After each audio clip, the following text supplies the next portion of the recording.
Hey YouTube, Dark Magician of Team Sorcerers here, and welcome to another Top 10 video. And in this video, I'm going to be talking about the top 10 Dark Magician support cards that I miss playing in my Dark Magician deck. Now this is probably something I could have saved for Dark Magenuary, but I'm not willing to wait that long. Now this was something I thought about doing for quite a while, but I needed to think about which support cards I missed the most. There's definitely two that really stick out for me, which are in the top two, but before that let's count down all the other ones, so let's just kick this off. So starting in at number 10 is Sorcerer of Dark Magic. Okay, it doesn't specifically say it's part of the Dark Magician archetype, but it technically does. I mean, it looks like a Dark Magician. Yeah, this is just one of the best spellcasters ever, well, at least by Dark Magician standards, and one of my top 20 favourite spellcasters of all time. And yeah, this is my original copy from that mini movie pack, which I've kept for the last 19 years. And I did actually play this card in my Dark Paladin deck back in the day.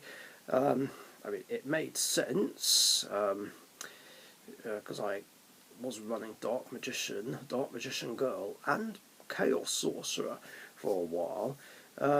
Although I did have a much easier way to bring this card out. And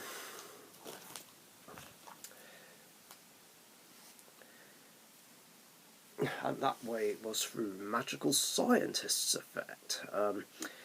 So I can't remember if I came up with this idea or whether or not a friend of mine did, but the whole idea was go Magical Scientist, pay 1,000, special summon Sandwich.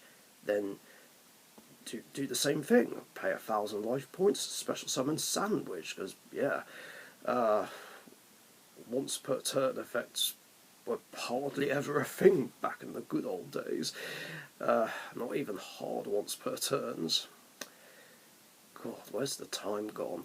And yeah, this made it a lot easier to bring Sorcerer of Dark Magic out and then just stop the opponent activating any traps. I don't think this stops counter traps though. No, it wouldn't do, because only a counter trap can negate a counter trap. So yeah, it was just great. Unfortunately, when Magical Scientist got banned, I couldn't do that combo anymore.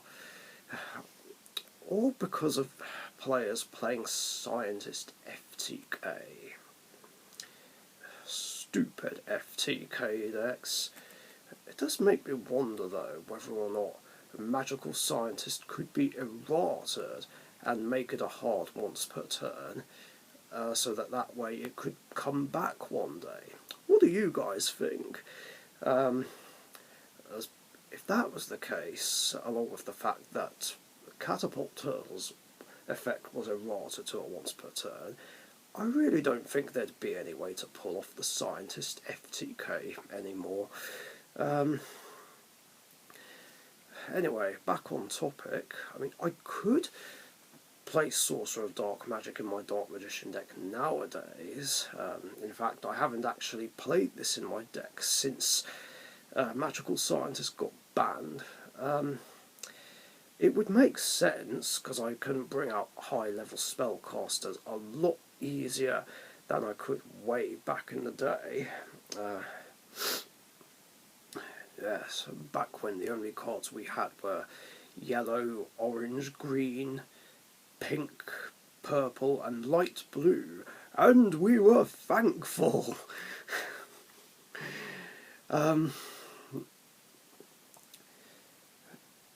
So yeah,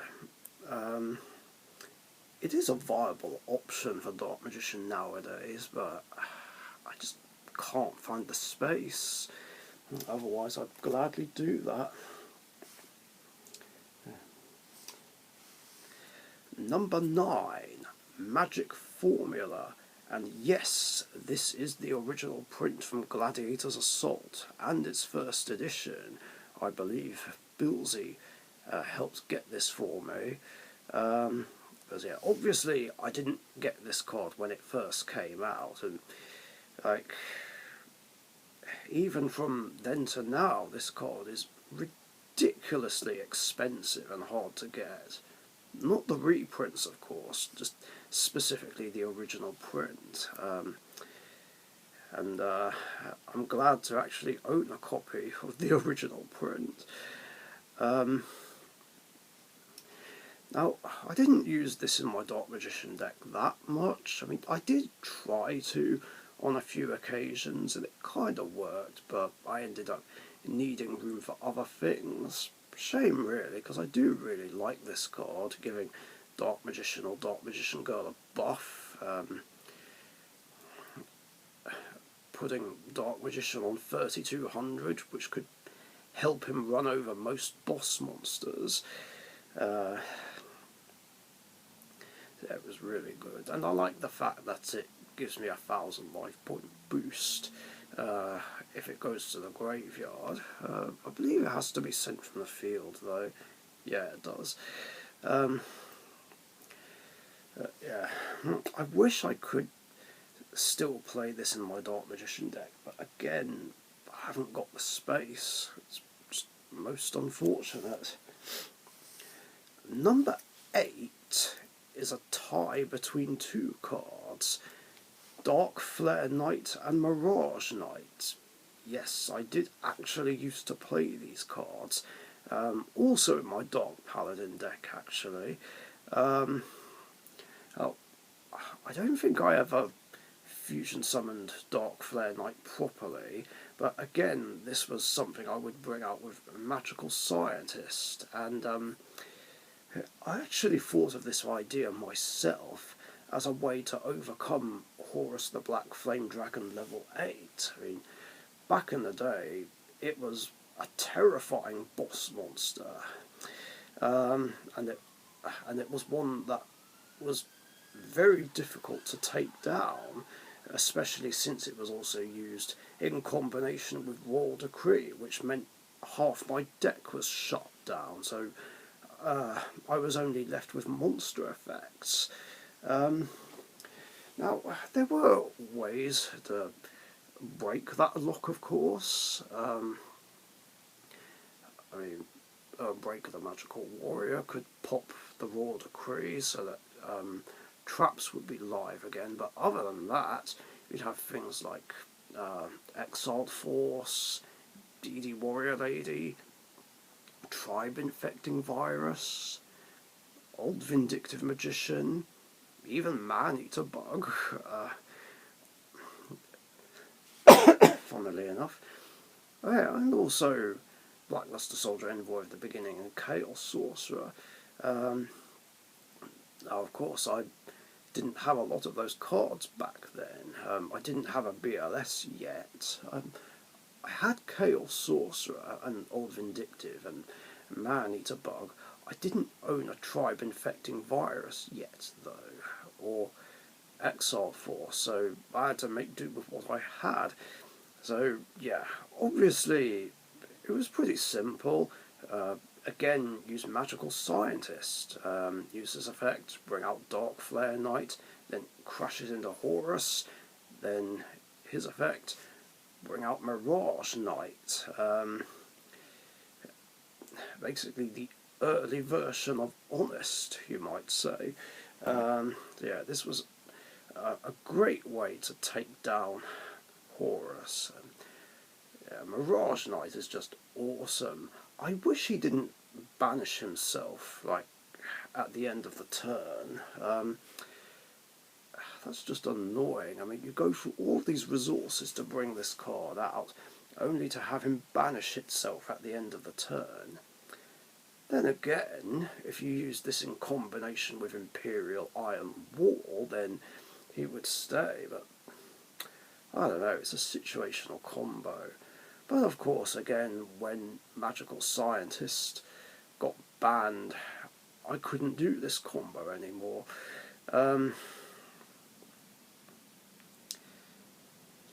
And yeah, I must admit, again, I do miss running these cards. I guess a viable way I could still make it work is if I played Instant Fusion or Fusion Armament and Flame Swordsman in my Dark Magician deck, so I could bring out the Flame Swordsman, then use either Timaeus the United Dragon or Secrets of Dark Magic to fuse it with Dark Magician and bring this out. But is it really worth it though? I don't know. Could be for some fun stuff or a deck specifically based on these cards. But yeah, there are better options, but I do miss running those cards. Number 7, Dark Magic Inheritance, the spell card version of Magician's Rod. Yeah, I would keep playing this card, but again, I needed room for other things. But still, it was another great way to search for a Dark Magician spell or trap. So I essentially had 4 rods in the deck. It's interesting, though, that it didn't come in the Dark Illusion and instead came in the Yugi Structure deck. But yeah, it is what it is. Yeah, it is a great search card that I can activate on either player's turn. And again, why would I set it and wait a turn? I guess it would make sense if I was running 2 of it, but 1 was all I ever needed. And like I said, I would keep playing this, but I needed room for the newer cards. And mainly the stuff from Legendary Duelist 6, and yeah, it was tricky trying to figure out what to drop for those cards, but I do still miss running this card just as an extra searcher that adds consistency, but I'd say Dark Magician is consistent enough nowadays. Number 6, Illusion Magic, another Dark Magician searcher. This was great to use in combination with Magician's Rod. Get a search off Rod, use Inheritance, tribute the Rod, and add 2 Dark Magicians from deck or grave to hand, so that way Magician Navigation or Eternal Soul would instantly be live. It was also a very handy way for Dark Magician to basically dodge things that would destroy him or banish him, like a fucking Bottomless, for instance. In those situations, I would tribute the Dark Magician so that it doesn't get banished or whatever, and then get 2 other Dark Magicians to my hand. So yeah, it was a very useful card. I mean, tributing a spellcaster can be a steep cost, but as long as I have follow-up plays, it's not so bad, and still a handy card, which again, I would keep playing, but again, I needed room for the newer cards from Legendary Duelist 6. Number 5, Ebon High Magician. A very cool card that lets me activate traps and quick play spells from the hand on the opponent's turn, and floats for a dark spellcaster if it gets destroyed, and gives me a non-targeting destruction. Yeah, this was absolutely great. Didn't use it that much, but when I did, it was just amazing and so much fun. It would. I feel like it was a great way to just activate my traps from hand without them getting destroyed by back row removal. Very useful. problem was there were just better rank 7s to use, but I loved having the option of Ebb on High Magician. Shame I had to make room for other things. I did try and put him back in later updates of my Dark Magician deck, but he just ended up coming out. Now the deck's just more fusion based than Xyz based nowadays.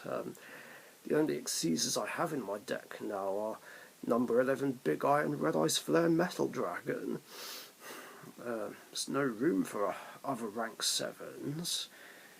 Shame really, as much as I want to put this back in along with Ebb on High and Draco Sack, I just don't have the room. I mean, if the extra deck limit was 18 or 20 instead of 15, then I could still find a way to play Ebb on High.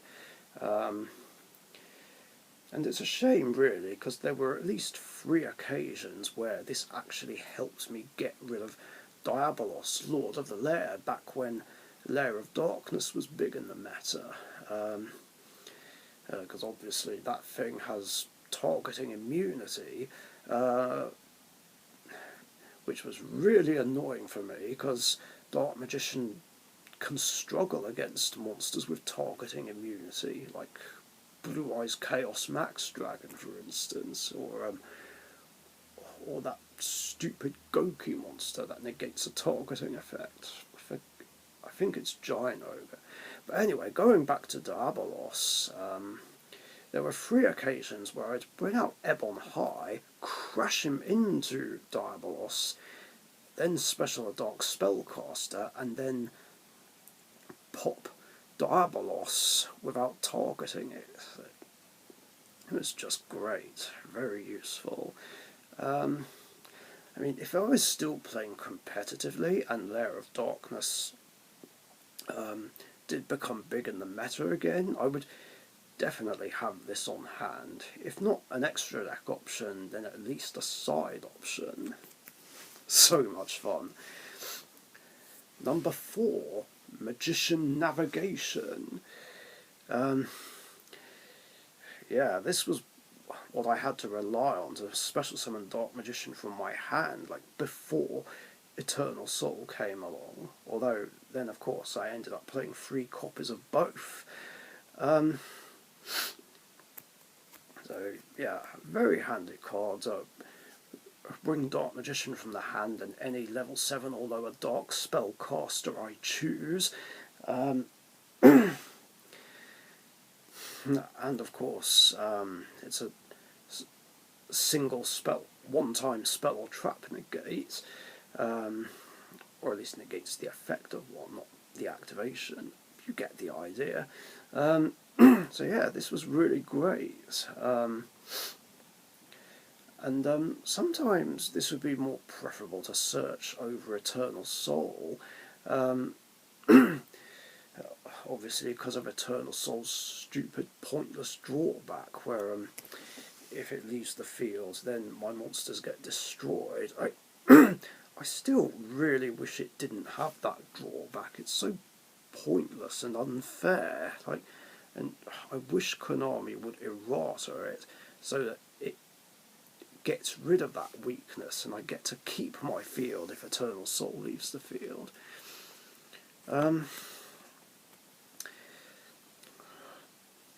I mean, I do have ways around it, but anyway, that's a different story. So yeah, if I was to get a search off Rod or Circle, I would try and get the navigation if I can, because my mindset regarding doing that was if the opponent knows that I have Eternal Soul, then they'll do whatever it takes to try and blow it off the field and take advantage of its weakness. At least if navigation is about to get popped, then I can at least chain it and get Dark Magician and a Dark Spellcaster out. I'm practically wasting their back row removal. Yeah, what's also cool is it can special summon Dark Spellcasters outside of the Dark Magician archetype. I mean, you could bring out both versions of Endymion, and it does make me wonder if anyone's ever tried a mixed deck of Dark Magician and Endymion.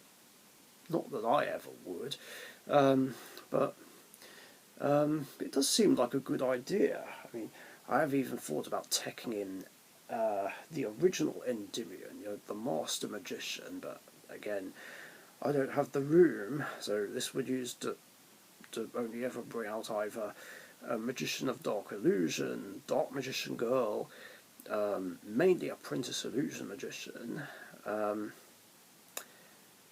Some would even try it with Knights and Sorcerer. Of course, Witch of the Black Forest and Skilled Dark Magician is also a good idea. So yeah, it's great. Unfortunately, it's got to that point where I don't play it anymore. Because, well, I feel like Magician's Souls just clashes with it too much. I can't remember if I was still playing it by the time I was running Magician's Souls. I know I wasn't by the time the support from Battle of Chaos came along. But it's mainly because of Magician's Souls that I don't run this anymore. Because obviously if I'm milling all my Dark Magicians, then, and they're all present on the field or in the graveyard, or banished, which sucks, it means that this card is now a dead card, unless I have a way to get Dark Magician back to my hand. So in which case, I'd have to find another way to dump this in the graveyard to at least use the spell or trap negation effect. Foolish Burial of Goods is a good shout, but I feel like it would be a bit situational. Then again, it's not a bad idea, because you could also use it to dump Soul Servant and then banish it to use its draw effect. But again, like I said, there's just better cards to run in the deck nowadays.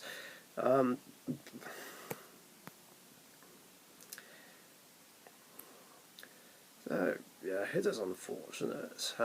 If I can find a way to run navigation again, then I will do it. Number 3, Dark Cavalry. Oh, excuse me. The fusion of Dark Magician and any warrior.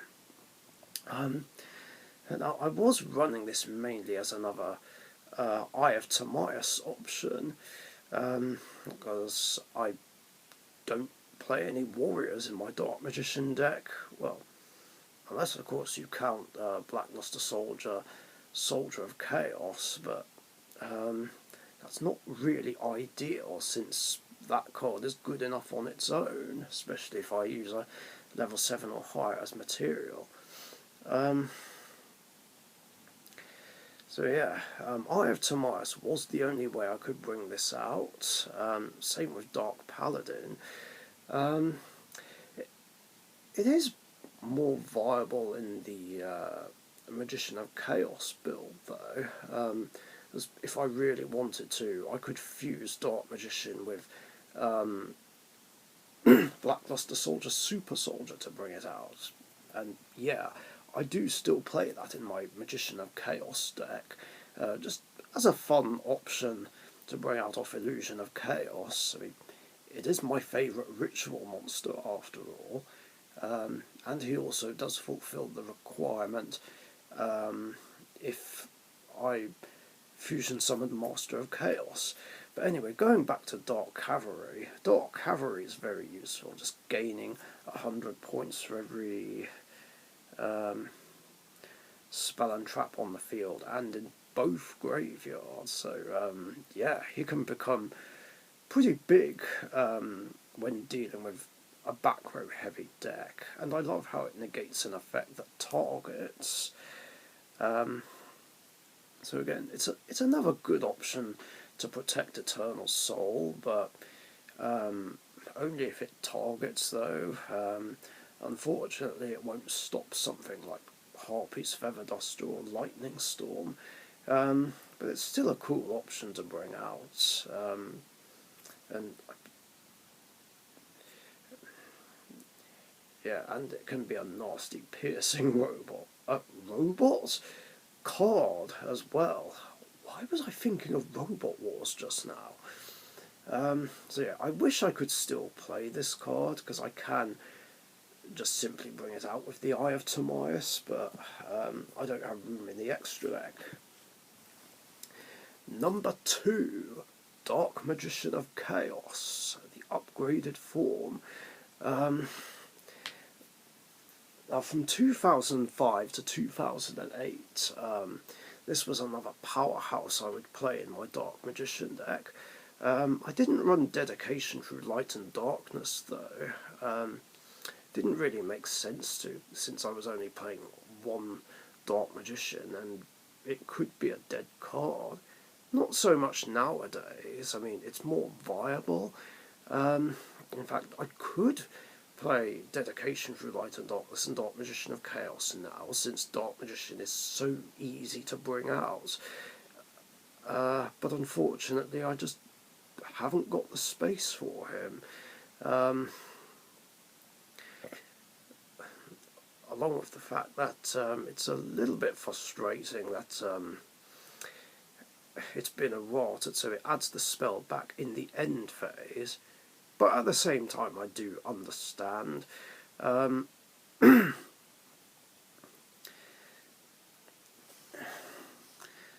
yeah, I guess that's why I don't play it anymore, really, along with the fact that it does banish whatever monsters it destroys by battle, which is kind of harsh. I mean, that's the only part of the effect that I don't like, because I don't like resorting to banishing my opponent's monsters, unless of course it's a monster I hate with a passion. But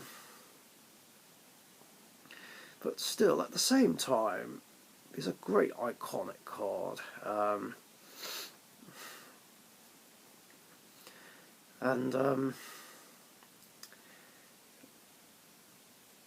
Well, yeah, I can't really say any more about it. I mean, if I do find a way to play it again, then I will. But I'd probably only play one copy, because, well, one's all you need, really. I feel like extra copies would be a bit cloggy, despite the fact that it's nice to have it at free. And finally, in at number 1, the main Dark Magician support card that I miss running in my Dark Magician deck is Skilled Dark Magician. Good old Skilled Dark Magician, like one of the first Dark Magician support cards I ever got. In fact, I'm pretty sure I picked this up before Dark Magician Girl and Dark Paladin way back in the day. There. It really is an amazing level 4 and a very helpful card for the deck. 1900 beta that I can just Gnaw summon just like that. And it came out of my favourite original series set, Magician's Force. And just brings out a Dark Magician just like that when it has free spell counters. Wouldn't be that easy to do, though. Obviously, the best way to turbo out Dark Magician with this was use Toon Table of Contents, which, you know, I did do,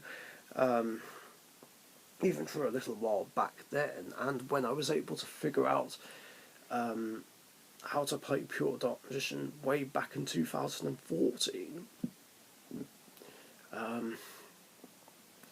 hell, in later builds, I would even use Summon a Monk just to get this card out so I could get my plays rolling. Of course, it was really, really annoying, though, when, like, I would get to free spell counters, like, on the opponent's turn,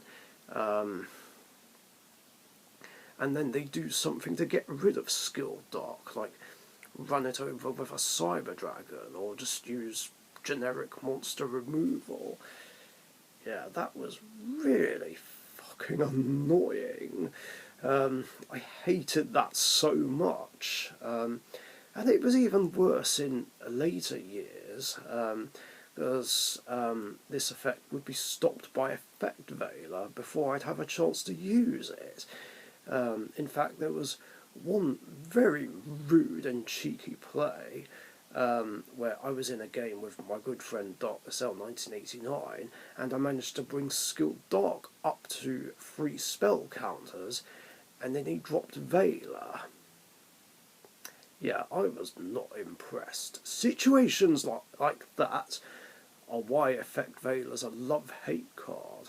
As much as I like using it myself, it's so fucking annoying when it's used against me. Like, it's only fun if I use it, damn it! Yeah, Skilled Dark is just amazing. I do miss running him in my Dark Magician deck. It's just unfortunate that I had to drop him when I got the support from the Dark Illusion. In fact, I don't think I actually played this in my Pendulum Dark Magician deck. I can't remember. It's been a while. Yeah, the problems are, though, this does take up a normal summon, and I usually prefer to save my normal summons for Magician's Rod. In fact, he's the only normal summon I do in my Dark Magician deck nowadays, because I'm not running the Spellbook engine right now. I would use that as well, but haven't got the room.